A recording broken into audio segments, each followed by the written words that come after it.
Depuis l'après-midi du 16 septembre 2015, notre chère patrie, le Burkina Faso, vit l'une des plus graves crises de son histoire politique.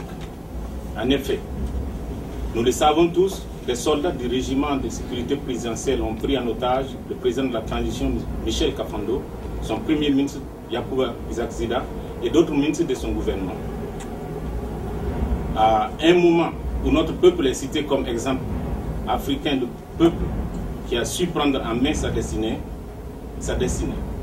mais surtout l'un des rares qui était en voie de réaliser une prouesse en termes de transition démocratique après les événements courageux de 30 et 31 octobre 2014 ayant mis fin au régime clanique et dictatorial de Blaise Compaoré, rien ne justifie un tel acte de barbarie.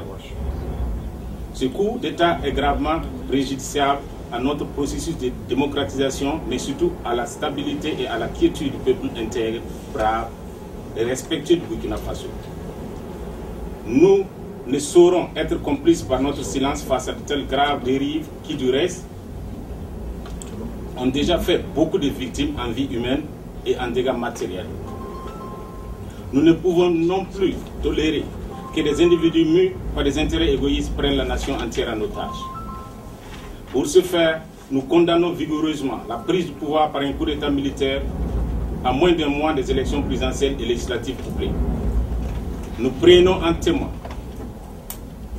la communauté internationale et les communautés régionales, l'Union africaine et CEDEAO, tout en leur demandant d'être fermes avec des individus qu'elles ont elles-mêmes qualifiés de terroristes. Nous apprécions d'ores et déjà les mesures de sanctions et de condamnations émanant de leur part, mais espérons qu'elles ne s'arrêteront pas là, mais apporteront le soutien nécessaire au peuple burkinabé afin qu'il puisse se débarrasser de ces putschistes, obscurantistes et restaurer l'ordre constitutionnel. Nous proclamons notre soutien sans faille au président de la transition, Michel Kafando, au premier ministre, Yacouba Zida, et au président du CNT, Chérif Sy, et à tous leurs collaborateurs, car eux seuls sont les autorités légitimes et légales de notre pays. Au vaillant et intègre peuple du Burkina Faso qui, depuis le 30 et 31 octobre 2014, a fait montre de sa détermination et de son courage à prendre en main sa destinée et à choisir librement et démocratiquement ses dirigeants, ne dit-on pas que chaque peuple mérite ses dirigeants? Nous exprimons notre attachement et nos encouragements pendant cette période très douloureuse que le pays traverse. L'histoire des grandes nations et des grands peuples est par moments jalonnée d'épreuves et de soubresauts. Le Burkina Faso est une grande nation et les Burkinabés constituent un grand peuple. Notre peuple a déjà fait ses preuves de grandeur aux yeux du monde entier. Cependant, il est de notre devoir d'entretenir cette grande estime en nous que nous avons forcé aux autres peuples par notre intégrité et par notre caractère paisible, déterminé, respectueux et courageux. La patrie ou la mort, on signe, fait aux États-Unis le 18 septembre 2015, on signe les responsables des associations. Association des Burkinabés de Chicago, Association des Burkinabés de Colorado, Association des Burkinabés de Houston, Association des Burkinabés de Los Angeles, Association des Burkinabés au Nebraska, Association des Burkinabés de New York. Merci, camarade. Ah, excusez-moi, la liste continue. Association des Burkinabés de Ohio, Faso Connection, Association des Burkinabés de Oregon, Association des Burkinabés de Pittsburgh, Association des Burkinabés de Washington State, Association des Burkinabés de Wisconsin. Merci, camarades. Ok, sur ce, nous allons revenir sur les différents points. Monsieur Amidou, prenez le premier point.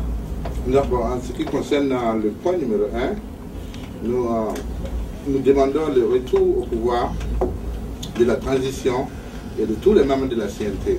Voilà, donc si on veut faire un petit résumé par rapport à ces points, la CNT était un gouvernement qui a été voté par les membres par tous les partis. Voilà, il y a une charte qui a été assise et voilà, qui a voté le CNT qui est en place aujourd'hui. Donc en aucun cas, nous ne pouvons pas accepter un coup d'État qui vient renverser le Conseil national de transition et nous imposer en quelques jours des élections un nouveau gouvernement de transition. Ceci n'est pas acceptable à notre niveau. Donc voilà pourquoi nous avons exigé ce point. Donc si vous avez des questions ou des commentaires par rapport à ça, notre point sur ce premier point est catégorique. Ne pas parler seulement du CNT, mais de parler du retour des autorités de la transition. Puisque le CNT à lui seul n'est pas toute la transition, n'est pas toute la transition. Donc il va falloir parler globalement et non pas choisir seulement le CNT. Donc le retour sans condition, le retour immédiat et sans condition des autorités de la transition. Alors, le point 2, c'est la tenue des élections. Nous aurions préféré que les élections soient maintenues à la même date, mais nous disions simplement que nous exigeons à ce que les élections soient tenues dans un délai bref. Si on dit dans le bref délai, on peut supposer que 2 mois, 1 an, c'est bref délai aussi pour certains. Ça dépend de la compréhension. Il faut qu'on soit précis avec une date. J'aimerais être précis sur ce point, mais malheureusement... Avec les événements qu'on vient de vivre, et je pense avec la proposition de sortie de crise de la CEDEAO, il ne faudrait pas qu'on se laisse prendre au piège par les diplomates. Surtout que nous devrons beaucoup faire attention pour savoir que peut-être que dans ces différents accords et ces démarches, les partisans aussi de ces troubles-là sont incorporés dans ces grandes multinationales que j'appelle la CEDEAO. Donc on doit être précis et ferme aussi. Et vous savez, dans toute chose, quand il y a des accords, chacun a des points qu'il revendique. L'autre aussi a un point qu'il revendique. Maintenant, pour amener, préserver la paix sociale, que tout le monde, tous les partis, ça veut dire qu'en allant en guerre, on peut déclarer la guerre, mais on ne connaît pas la fin. À un moment donné, on est obligé de s'asseoir sur la table pour discuter. Donc, présentement là, si chacun reste dans ses positions, quelles sont les conséquences? On doit discuter de voir si chacun reste dans ses positions. Parce que les putschistes, eux-mêmes, ils sont rentrés en guerre avec des recommandations. Et maintenant, ils veulent ressortir. Maintenant, en ressortant maintenant, il y a des conditions aussi qu'ils ont posées pour pouvoir poser leurs arrières. Ça veut dire qu'ils demandent une amnistie, une protection pour céder le pouvoir. Maintenant, le gouvernement légal maintenant, ils ont dit que avant toute chose, il faut le rétablissement de toutes les institutions de la transition. Et les putschistes, ils ont accepté. Pour le moment, ils ont accepté. On va discuter les points qu'eux ils demandent là. Ils veulent une amnistie et ils veulent une inclusion. Tous les éléments du CDP que la loi a exclus, qu'ils reviennent dans les compétitions. Les élections reportées d'1 mois. Et puis, ils veulent aussi que tous les gens du CDP emprisonnés là puissent être libérés. Voici les propositions faites par les putschistes et voici ce que les médiateurs aussi ont arrêté. Les médiateurs, ils ont dit qu'ils sont d'accord pour l'élection inclusive. Ils sont d'accord pour donner l'amnistie à tous ces putschistes. Maintenant, ils vont aller soumettre ça le mardi maintenant à la CEDEAO pour qu'on entérine. Mais pour le moment, le gouvernement du Burkina Faso n'a pas signé. Ça veut dire qu'ils n'ont pas signé. Donc, et vous savez bien, la France aussi est sortie. Et la position de la France maintenant est partie du côté de la médiation. Et ils mettent en garde tous ceux qui ne vont pas accepter l'accord de proposition par la CEDEAO. Donc, il faut que nous puissions discuter dans ce sens maintenant et faire sortir maintenant une recommandation. Soit on s'aligne avec le gouvernement, la position défendue par le CNT. Ça veut dire que celui-ci, le CNT, le président, il se proclame comme l'organe légitime en ce moment, puisque le président Kafando n'a pas pris fonction d'abord, et lui, il est en liberté, il assume les fonctions de président en intérim. Donc voici leur position est claire, pas d'amnistie pour ces gens, et pas d'inclusion possible. Donc il faut que nous, maintenant, diaspora des États-Unis, nous cessions de voir pour aller dans la paix. Et on va s'aligner sur la position, ou bien on peut voir notre copie pour se rejoindre un peu et donner notre point de vue aussi par rapport à notre message.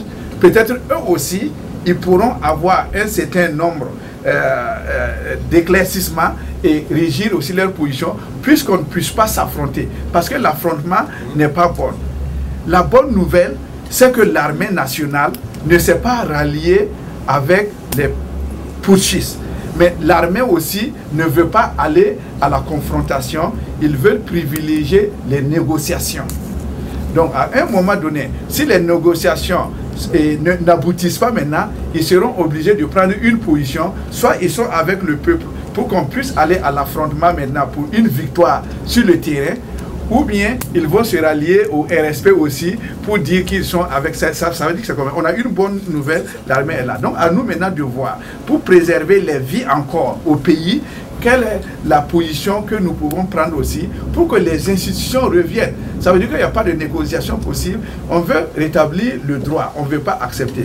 Mais en ce moment aussi, si vous voyez dans les autres pays, même s'il y a beaucoup de morts aussi, des fois il y a une sorte d'amnistie aussi qu'on accorde, mais quelle est l'étendue de l'amnistie aussi que on peut accorder aussi. On ne peut pas tuer des gens et dire qu'on va accorder l'amnistie à tous ceux qui ont fait le push aussi. Donc ça aussi c'est quelque chose qu'on doit débattre pour essayer de trouver un terrain d'entente. Merci. Le peuple ne veut pas. Alors nous nous allions à la volonté du peuple et du président, du CNT. Depuis 1966 jusqu'au jour d'aujourd'hui, le Burkina Faso a toujours été dirigé par des militaires et par des coups d'État. Donc ça veut dire que les hommes politiques n'ont pas été à mesure d'abord de régler la question militaire depuis 1966. Ça veut dire qu'il faudrait commencer par là. Si on arrivait à trouver une solution, réformer l'armée, mais on ne peut pas réformer l'armée sans connaître l'armée. Ça veut dire que c'est là même où se trouve le problème. Le problème est militaire. Mais maintenant, quand on parle du RSP, pour que les uns et les autres comprennent, parce que beaucoup de gens se posent la question aujourd'hui, à savoir pourquoi l'armée n'affronte pas le RSP, pourquoi la gendarmerie n'affronte pas le RSP. Le citoyen lambda ne comprend pas, puisque quand il regarde numériquement parlant, les militaires de l'armée sont supérieurs, nettement supérieurs aux militaires du RSP, puisqu'on compte au jour d'aujourd'hui à peu près 18 000 militaires sur le territoire burkinabé. Ça veut dire 13 000 bérets rouges et bleus mélangés et 4 à 5 000 gendarmes. Maintenant, ça veut dire que le RSP est un régiment. Parce que l'armée du Burkina Faso a été créée en 1960, le 3 août. Et c'était des bataillons à l'image de l'armée française. Mais après, ils ont éliminé les bataillons et c'est devenu des régiments. Maintenant, un régiment est composé au minimum de 4 compagnies. Mais le RSP en a 8. Parce que c'est ce qu'il faut comprendre. Ça veut dire que le RSP est le seul régiment au Burkina Faso aujourd'hui qui remplit toutes les conditions, qui est le plus complet de l'armée burkinabé. Parce qu'au RSP, vous avez des artilleristes, de l'infanterie, vous avez du génie, vous avez des gens. Par exemple, un militaire normal, régulier, comme ça, vous lui donnez un explosif, il ne sait pas l'utiliser. Mais le RSP, c'est des commandos. Ça veut dire qu'un commando, c'est quoi par définition? C'est un militaire qui est capable d'accomplir une mission en étant isolé. Ça veut dire qu'à lui seul, il peut décimer même un peloton, puisque lui, il peut jouer le rôle d'artillériste. L'artillériste, c'est celui qui est sur les chars et autres qui tire. Et il peut jouer le rôle de l'infanterie. L'infanterie, c'est le fantassin qui est en bas et qui se promène avec la Kalachnikov et qui tire. Et il peut aussi savoir, ce bâtiment-là, il fait du génie aussi. Pour pouvoir le démolir, il me faut combien, quelle est la quantité d'explosifs qui est nécessaire. Donc je pense qu'il faut réformer l'armée du Burkina Faso. Et au jour d'aujourd'hui, la solution n'est pas militaire, puisque l'armée ne dit rien jusqu'à présent, ils se contentent de déclarations, parce qu'ils n'ont pas d'armes. Et les armes qu'ils ont, ils n'ont pas de munitions parce qu'après la mutinerie, qu'est-ce que Blaise a fait? Il a récupéré les munitions de l'armée et il a récupéré les armes lourdes qu'il a mis dans une poudrière qui est gardée par le personnel du RSP. Donc du coup, ils ne peuvent pas intervenir, ils ont des kalachnikovs, mais ce n'est pas chargé. Un militaire en moyenne tire 10 cartouches l'année. 10 cartouches, c'est peu. Et le RSP, ça veut dire que par semaine, un militaire du RSP peut en tirer jusqu'à 100. Donc il y a des militaires du Burkina Faso qui font 10 ans sans tirer. Donc non seulement ils n'ont plus la main, et ils n'ont plus aussi la condition physique de pouvoir pourchasser et tirer. Donc s'ils s'amusent aujourd'hui, le RSP les décime. Maintenant, qu'est-ce qu'il faut faire? Il faut négocier et trouver une sortie de crise. Une sortie de crise. Moi, si j'avais été par exemple là au niveau des négociations, j'allais accepter, j'allais faire par exemple accepter des compromis pour pouvoir arriver aux élections. Et le président qui va prendre maintenant réforme l'armée. Tel que quel, par exemple. C'est très simple. Puisque quand vous prenez par exemple même le 25e régiment parachutiste commando de Dédougou, c'est une coquille actuellement. Il n'y a même pas 4 compagnies. Quand vous prenez par exemple le RIC de Pau, qui est le régiment, comment on appelle ça, d'infanterie commando, le RIC. Donc c'est une coquille. Vous allez voir au jour d'aujourd'hui que les militaires de Pau sont là, mais ça veut dire qu'ils ne peuvent rien faire puisque c'est des soldats simples. Et le RSP n'est pas né aujourd'hui, puisque le RSP est une continuité du SENEC, que tu as dû connaître, le Centre National d'Entraînement Commando. Et c'est le même SENEC qui a pris le pouvoir en 1983 pour Thomas Sankara. Mais Blaise, comme il a été malin, en 1988, il a dissous le SENEC. Il a dissous le SENEC et il a reversé les militaires du SENEC dans l'armée régulière.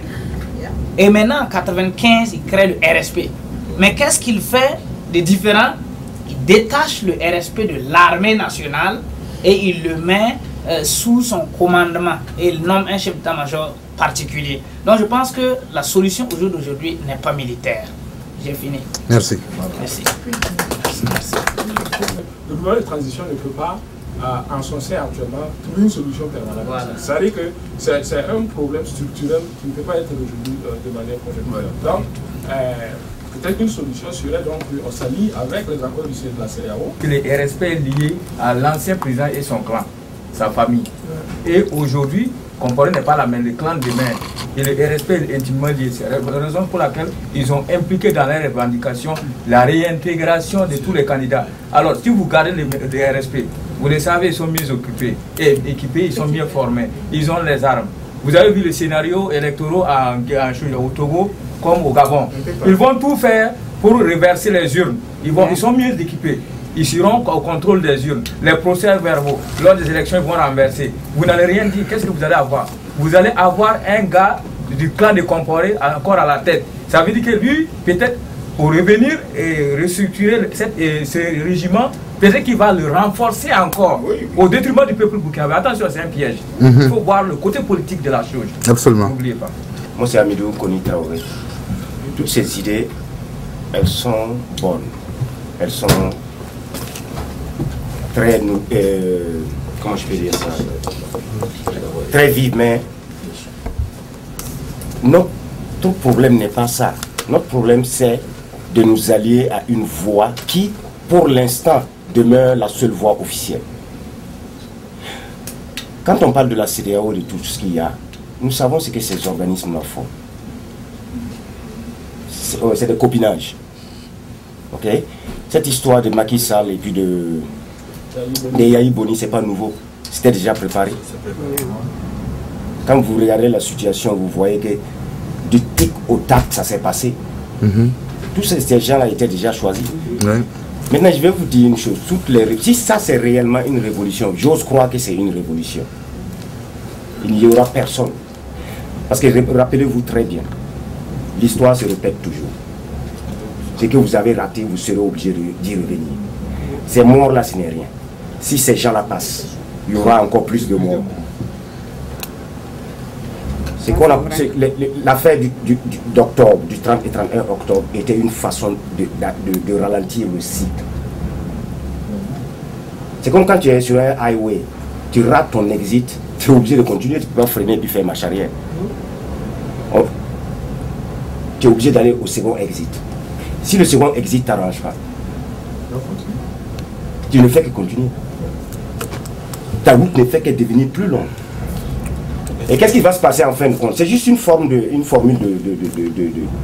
parler. Et qu'est-ce qui va se passer si tu continues, et voilà, les éléments collatéraux, c'est que tu n'as plus d'essence.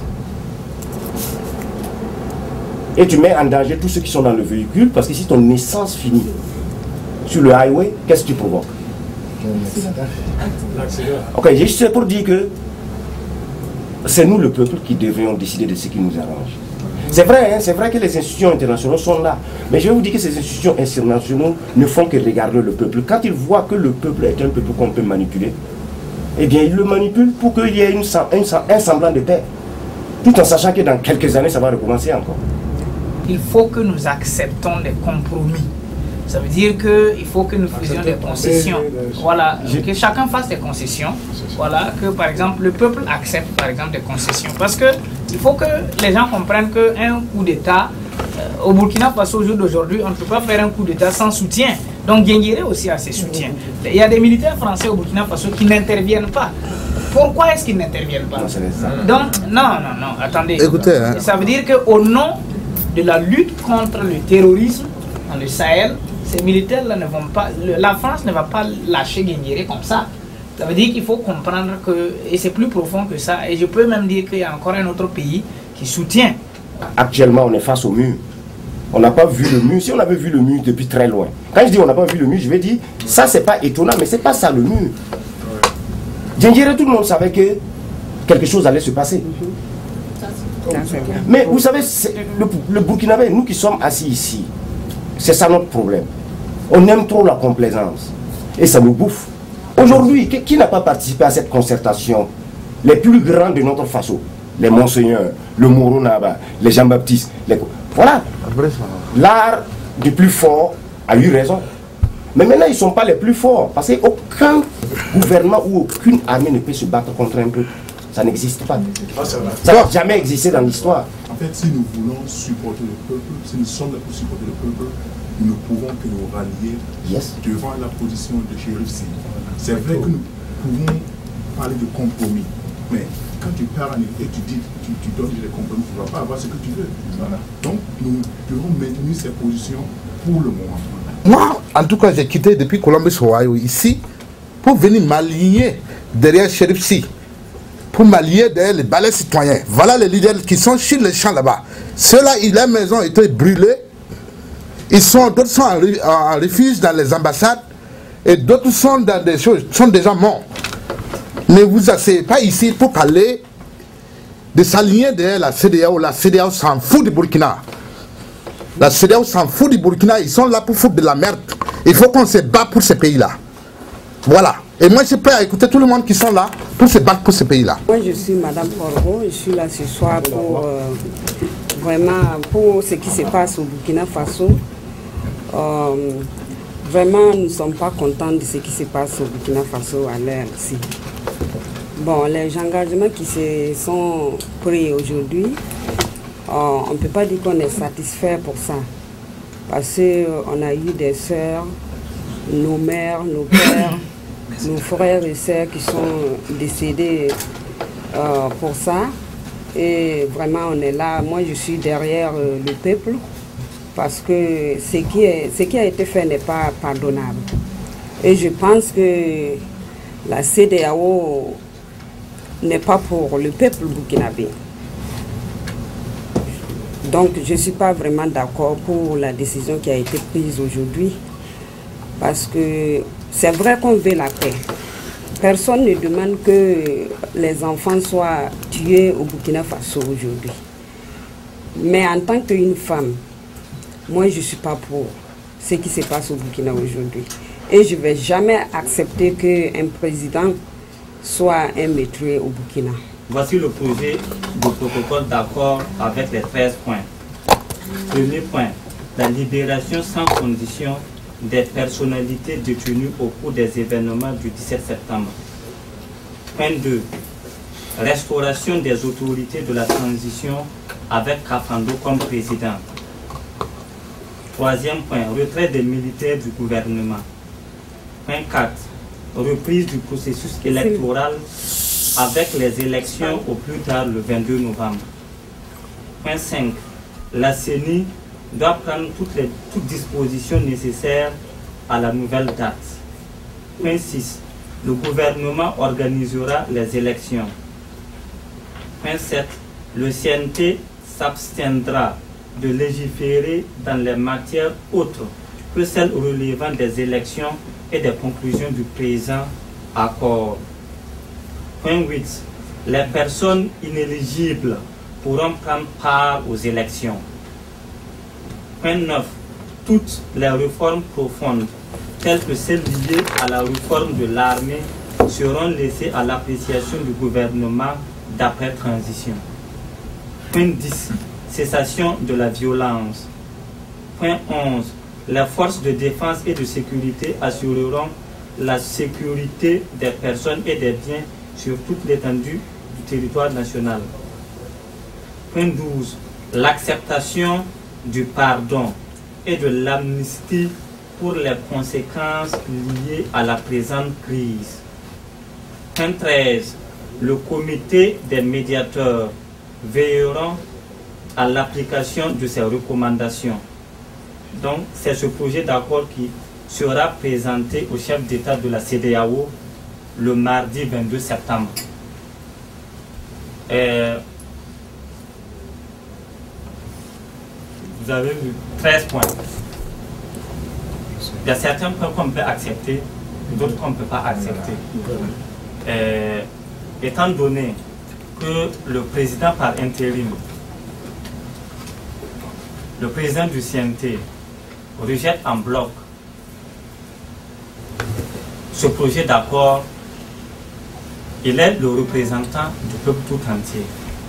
Je pense que nous, la diaspora burkinabé vivant aux États-Unis, nous ne devrons pas aller dans un sens opposé à celui du président actuel.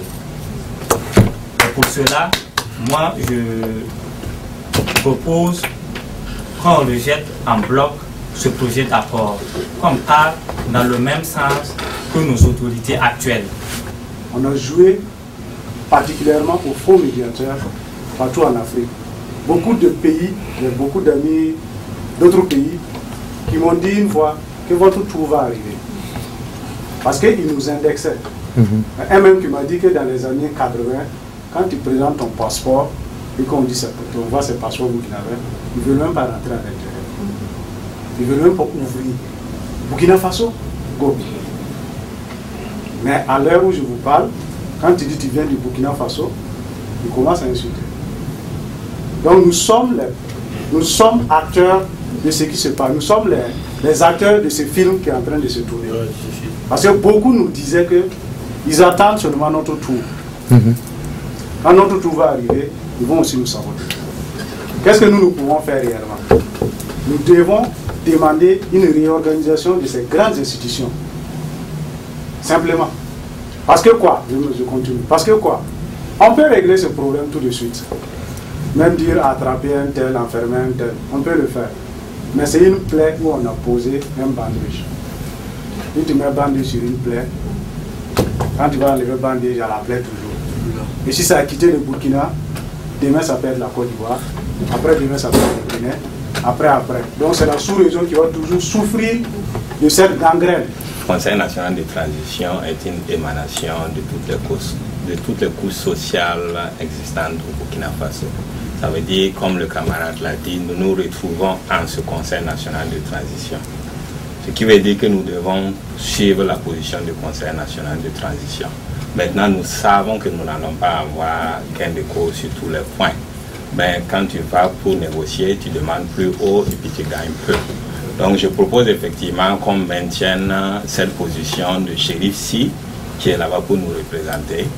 Mais quant à prendre cette déclaration et puis corriger, ça sera un peu du plagiat parce que c'est d'autres personnes qui l'ont fait. Donc ça veut dire que nous allons plutôt faire une autre déclaration, mais maintenir les points qui ont été soutenus par le président du Conseil national de transition. Je tiens seulement à souligner que l'affaire du RSP est une affaire très complexe, comme beaucoup de camarades l'ont dit, qui devra être gérée un peu plus tard. Mais c'est de notre rôle aussi de commencer à discuter de l'avenir du RSP, de ce qu'on pourra faire du RSP dans les différentes couches sociales où nous sommes. Et aussi pour un ancrage de la démocratie au Burkina Faso, nous devons aussi savoir que nous devons tous participer. Aujourd'hui, on a pu éviter beaucoup de choses au Burkina grâce à l'engagement de la jeunesse, de beaucoup de mouvements de la société civile qui sont nés, et j'en citerai le Palais citoyen et autres. Donc, avec la force de ces mouvements de la société civile, nous pourrons dans le futur contrôler tout gouvernement qui va venir, quel que soit le parti politique, et qui voudra en fait arriver à des dérives. Les forces restent à la loi. Et les Burkinabés ont choisi ceux qu'ils veulent comme dirigeants. Et nous savons pourquoi aussi le processus a été arrêté. Ce n'est pas dans les intérêts du peuple. C'est pour rétablir une certaine classe politique, une certaine monarchie que nous avons combattue. Et je vous rappelle que le 30 et le 31, nous avons perdu des dizaines de personnes. On ne les a même pas encore enterrées. Une trentaine, alors, je dirais des dizaines. On ne les a même pas encore enterrées. Que ces mêmes gars récidivent. Et qui nous a créé ce problème? C'est la communauté internationale. Il n'y a jamais eu de demi-révolution. On a dit qu'on ne veut pas de Blaise et du RSP. La communauté internationale dit non. Vous ne voulez pas de Blaise? Oui. Mais son RSP va rester. Ouais. Mais on s'est attaqué aux conséquences, pas aux causes. Vous comprenez?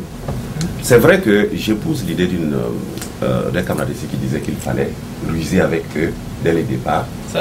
On les a imposés pour après, maintenant, après les élections, si on a eu un président démocratiquement élu, régler leurs problèmes. Mais ce n'est plus le cas. Je suis de la CEDEAO. Je vois que ces gens-là ont attenté à la sécurité du peuple et de ses dirigeants par 4 fois. Pas par une fois, pas par 2 fois, pas par 3 fois. Mais dans quel pays vous avez déjà vu ça? Dans quel pays?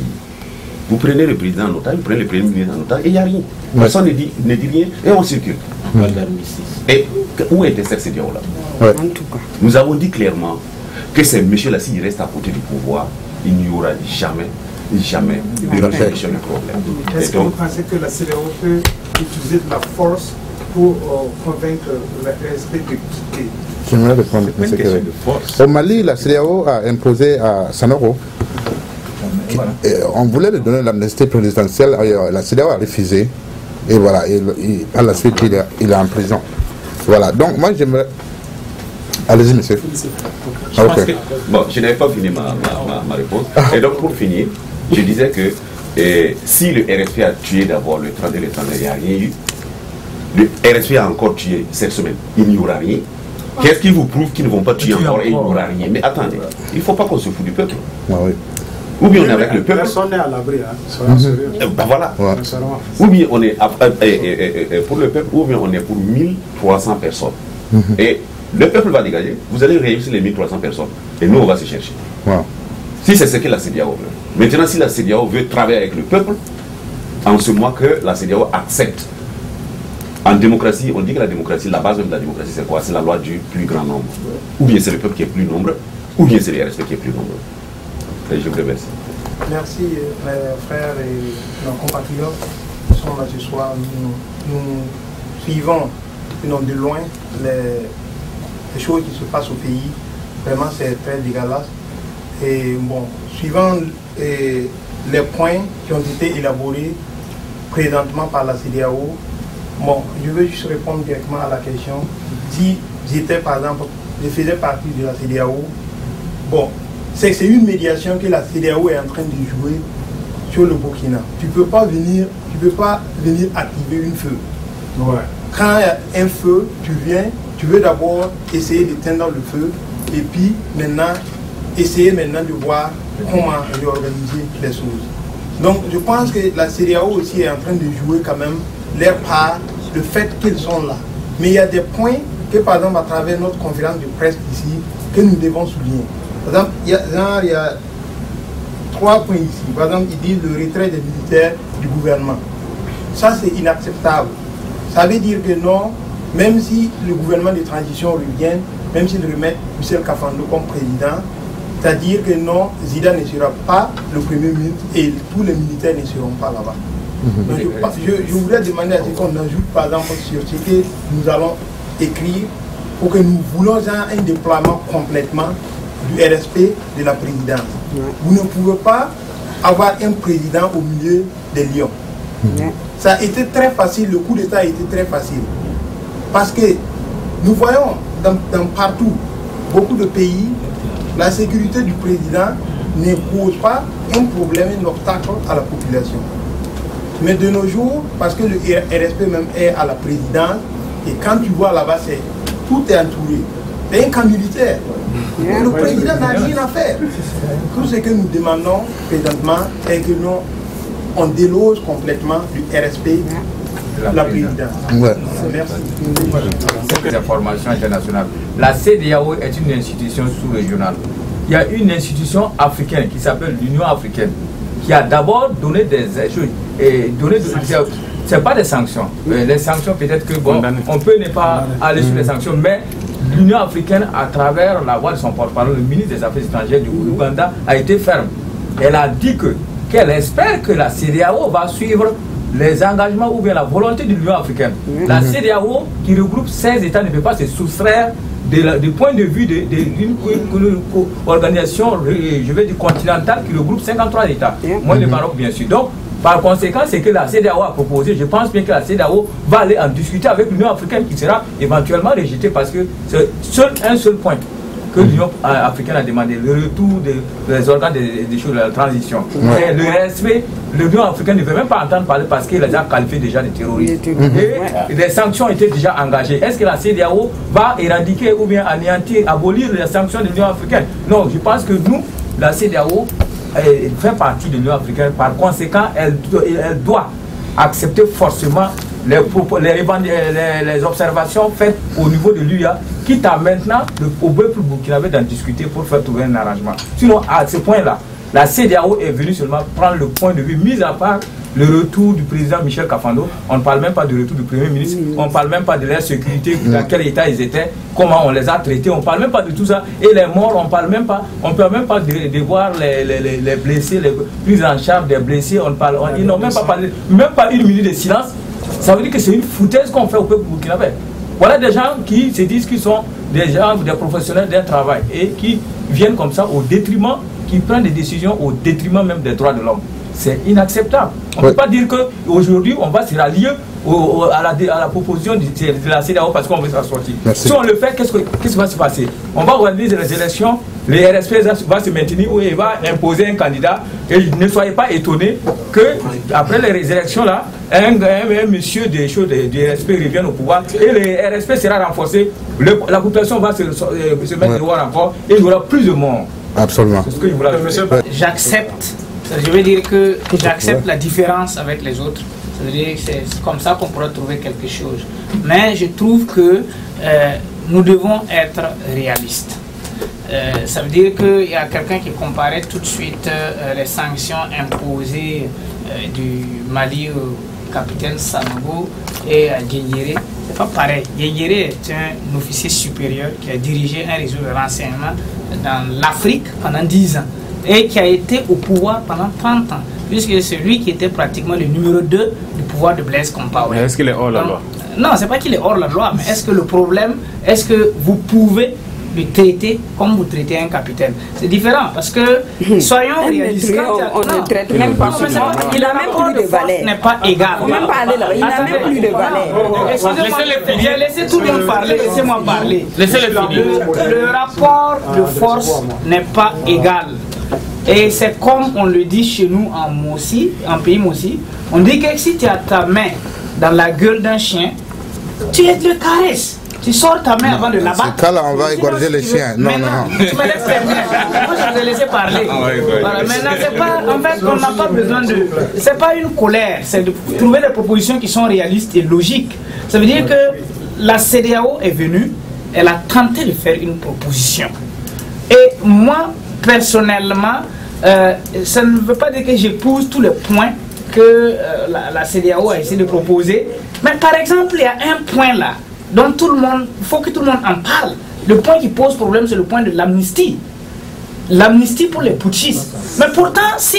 Non, bon, non, c'est le point qui pose le plus de problème. C'est l'amnistie pour les putschistes. Moi aussi, si j'ai perdu quelqu'un, ça me ferait mal de savoir que celui qui a tué mon proche ne sera pas jugé.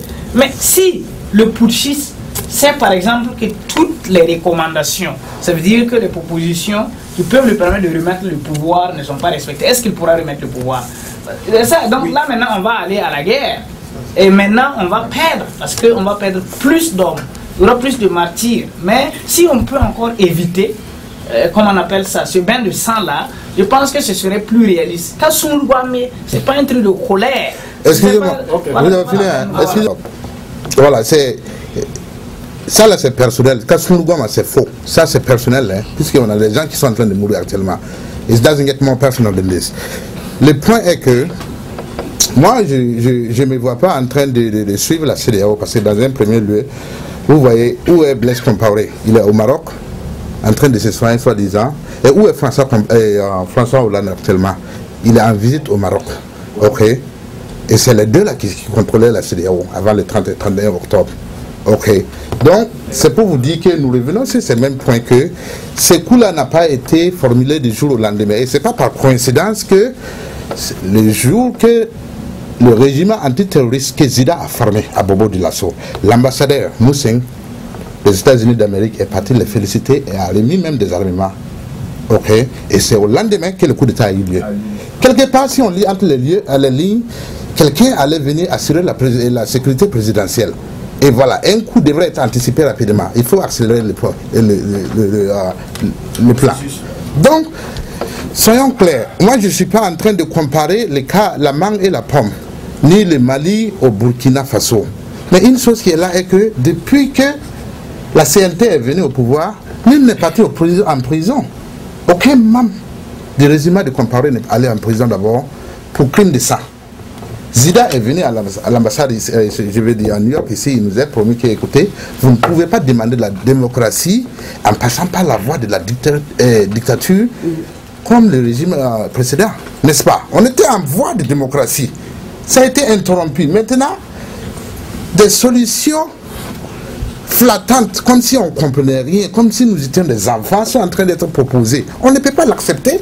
C'est pourquoi on s'est unis ici aujourd'hui, pour s'unir derrière notre président Xi. Ouais, c'est tout. Le débat peut être passionnel. On peut, de part et d'autre, avoir des divergences, ne pas nécessairement avoir les mêmes avis.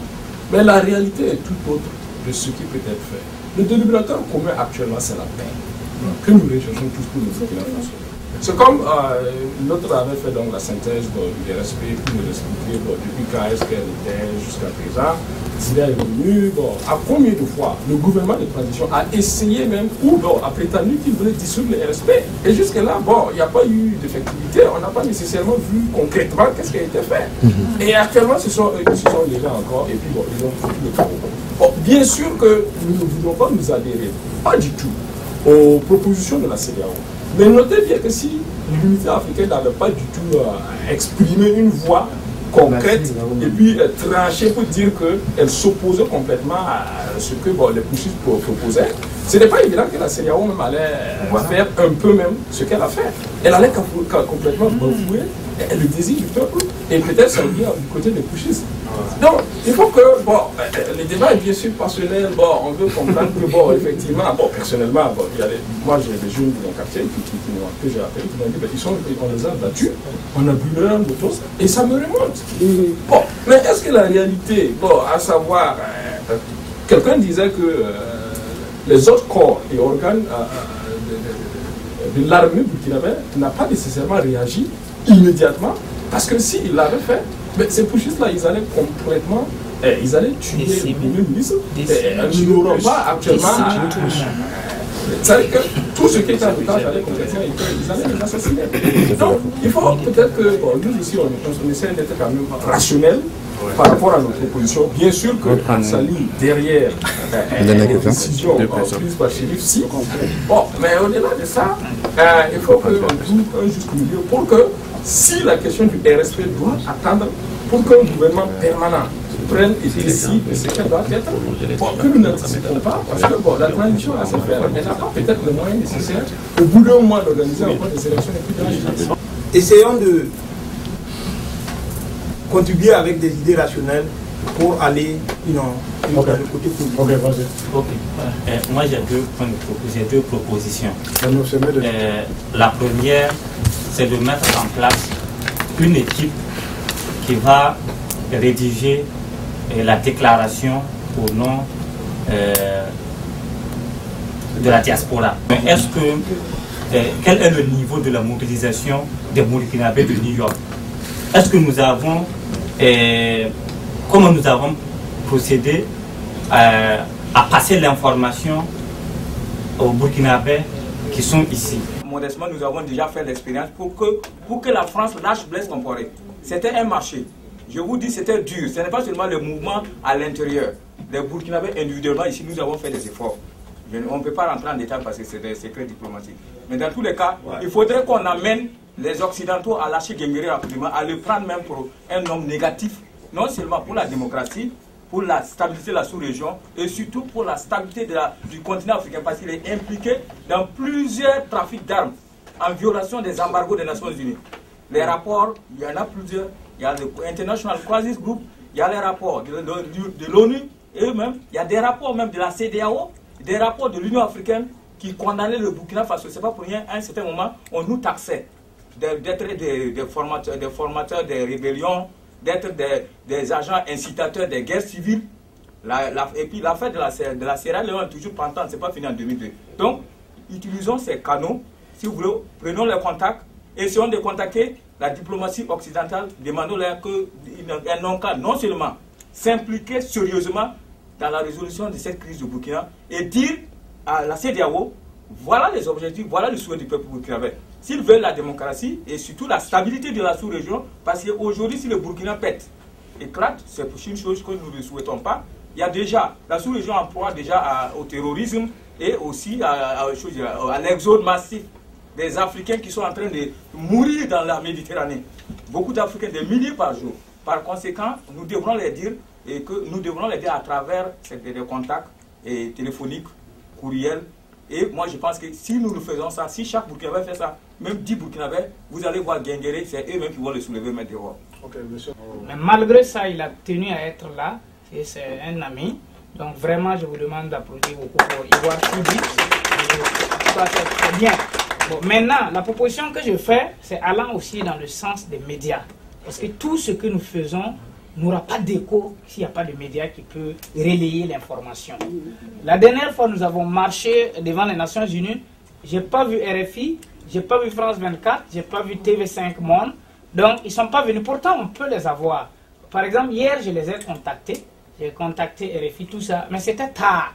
Parce que, voilà. Donc, il faudrait qu'à l'issue, voilà, comment on appelle ça, de ce que nous allons décider ici, qu'on puisse mettre en place un groupe de personnes qui peuvent s'occuper de contacter. Parce que moi, je ne suis pas journaliste, je suis un homme politique.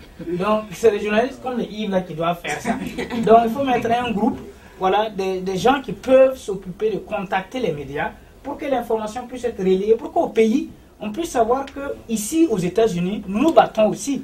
Comme on sait que toutes les propositions, les décisions se prennent ici, aux États-Unis, mais depuis l'année passée, on fait les choses, mais ce n'est pas relayé. Mais quand vous suivez France 24, on voit les représentants de l'UPC, MPP, les citoyens qui sont reçus sur France 24 à Paris. Donc ça veut dire que nous pouvons aussi le faire. Voilà, mais il ne suffit pas, voilà, donc, de se rassembler et qu'il n'y a pas d'écho, ça veut dire que personne n'entend parler. Donc ce serait bien, je propose qu'on mette en place un groupe qui pourra en tout cas s'occuper, ce sera l'organe chargé de la communication, de contacter ces gens-là. Ils peuvent déjà prendre le contact de Germain, tout ça, et de contacter ces gens-là. Quand nous avons des choses, leur demander de venir. Je pense que ça va donner... Parce que les guerres au jour d'aujourd'hui se gagnent sur le plan médiatique. En Libye, nous avons vu que c'est la télé qui a tué Kadhafi. Voilà, on dit qu'il a tué comme un tel nombre de personnes, pourtant il ne l'a même pas fait. Voilà, donc en Côte d'Ivoire c'est pareil. Donc je pense que c'est cette proposition que j'ai faite. Je vous remercie. Vous l'avez découvert ici. Que vous avez découvert Ivoire TV. Ivoire TV.